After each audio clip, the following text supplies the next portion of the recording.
രാവിലത്തെ temple look കഴിഞ്ഞിട്ട് നേരെ കല്യാണത്തിലേക്ക് പോവുകയാണ്. അപ്പോൾ അതിന് വേണ്ടിയിട്ട് ഒരു ഗെറ്റ് റെഡി വിത്ത് മീ എന്നുള്ളൊരു വീഡിയോ എടുക്കാമെന്ന് വിചാരിച്ചു. ഞാൻ ഫസ്റ്റ് ടൈമാണ് ഇങ്ങനെ ഒരു വീഡിയോ ചെയ്യുന്നത്. കണ്ണിൻ്റെ താഴത്തെ ആ ഒരു ഉറക്ക ക്ഷീണമൊക്കെ പോകാൻ വേണ്ടിയിട്ട് ഐ പാച്ചസ് ഒക്കെ വെച്ച് കൊടുത്തു. പിന്നെ നേരെ ഹെയർ ചെയ്യാൻ പോയി. ഞാൻ മുല്ലപ്പൂവും പിന്നെ തുളസിയും വേറൊരു റെഡ് കളർ ഫ്ലവറും കൂടി കിട്ടിയിട്ടുള്ളൊരു പൂ വാങ്ങിയിട്ടുണ്ടായിരുന്നു തലയിൽ വയ്ക്കാൻ വേണ്ടിയിട്ട്. എനിക്ക് മുല്ലപ്പൂ, കുപ്പിവാള, വലിയ കമ്മൽ ഇതൊക്കെ ഭയങ്കര ഇഷ്ടമാണ്. സോ ഞാൻ അതൊക്കെ തന്നെ എടുത്തിട്ടുണ്ടായിരുന്നു. മോയ്സ്ചറൈസർ യൂസ് ചെയ്തിട്ടുണ്ട്. കാരണം ഇപ്പം ഭയങ്കര വിൻ്റർ ടൈം, എൻ്റെ സ്കിന്നൊക്കെ ഡ്രൈ ആവാൻ തുടങ്ങിയിട്ടുണ്ട്. അതുകൊണ്ട് ഞാൻ മോയ്സ്ചറൈസർ വാങ്ങി വെച്ചിട്ടുണ്ട്. സാധാരണ ഡോട്ട് ആൻഡ് കീൻ്റെ തന്നെ മോയ്സ്ചറൈസറാണ് യൂസ് ചെയ്യൽ. ഇപ്രാവശ്യം പക്ഷേങ്കിൽ ഹിമാലയത്തിൻ്റെയാണ് യൂസ് ചെയ്തിട്ടുണ്ടായിരുന്നു. അത് കഴിഞ്ഞു ഐ ഷാഡോ ഒക്കെ ചെയ്തു. ഇങ്ങനെ കൈകൊണ്ട് ശരിക്കും ചെയ്യാൻ പാടില്ല എന്നാണ് പറയുക, ബ്രഷ് യൂസ് ചെയ്യണം. എനിക്കെന്തോ ബ്രഷ് യൂസ് ചെയ്യുമ്പോൾ ഒട്ടും കംഫേർട്ട് കിട്ടില്ല. മേ ബി എൻ്റെ പ്രശ്നമായിരിക്കാം. എനിക്ക് കൈ കൊണ്ട് ആ ഒരു ബ്ലെൻഡ് വരുന്നത് അത്ര ബ്രഷ് കൊണ്ട് എത്ര ബ്ലെൻഡ് ചെയ്താലും കിട്ടില്ല. സോ ഞാൻ കൈയാണ് യൂസ് ചെയ്യുന്നത്. സ്വിസ് ബ്യൂട്ടിയുടെ ആണ് യൂസ് ചെയ്തിട്ടുണ്ടായിരുന്നത്.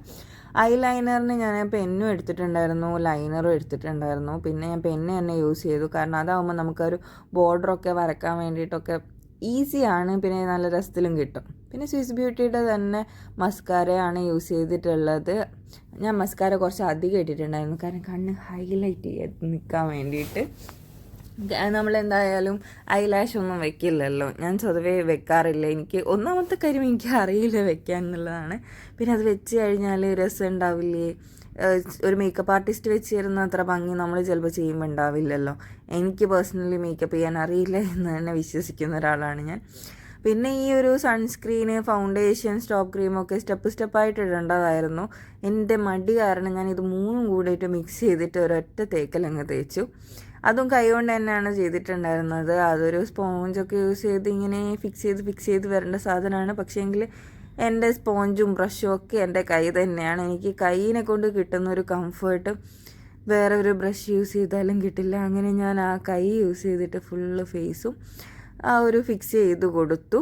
ഇപ്രാവശ്യം ഞാൻ ഹൈലൈറ്റർ, ബ്ലഷ് അങ്ങനത്തെ സാധനങ്ങളൊന്നും യൂസ് ചെയ്തിട്ടുണ്ടായിരുന്നില്ല. ഞാൻ ലിപ്സ്റ്റിക്ക് പ്ലമ്മിൻ്റെ വാട്ടർമെലൺ ഷെയ്ഡ് എൻ്റെ അടുത്ത് കുറേ പേര് ചോദിച്ചിട്ടുണ്ടായിരുന്നത്.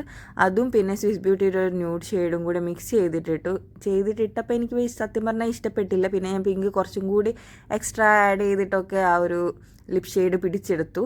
എനിക്ക് സ്വിസ് ബ്യൂട്ടിയുടെ ആ ന്യൂഡ് ഷെയ്ഡ് കാണാൻ നല്ല ഭംഗിയുണ്ട്, എല്ലാവർക്കും ചേർന്നൊക്കെ ഉണ്ടാവും. പക്ഷേ എനിക്കെന്തോ അത് ഇട്ട് കഴിഞ്ഞാൽ എന്നെ ഡെഡ് ബോഡി പോലെ ഉണ്ടാവും, ചുണ്ടും സ്കിന്നും ഒക്കെ സെയിം കളറായിട്ട്.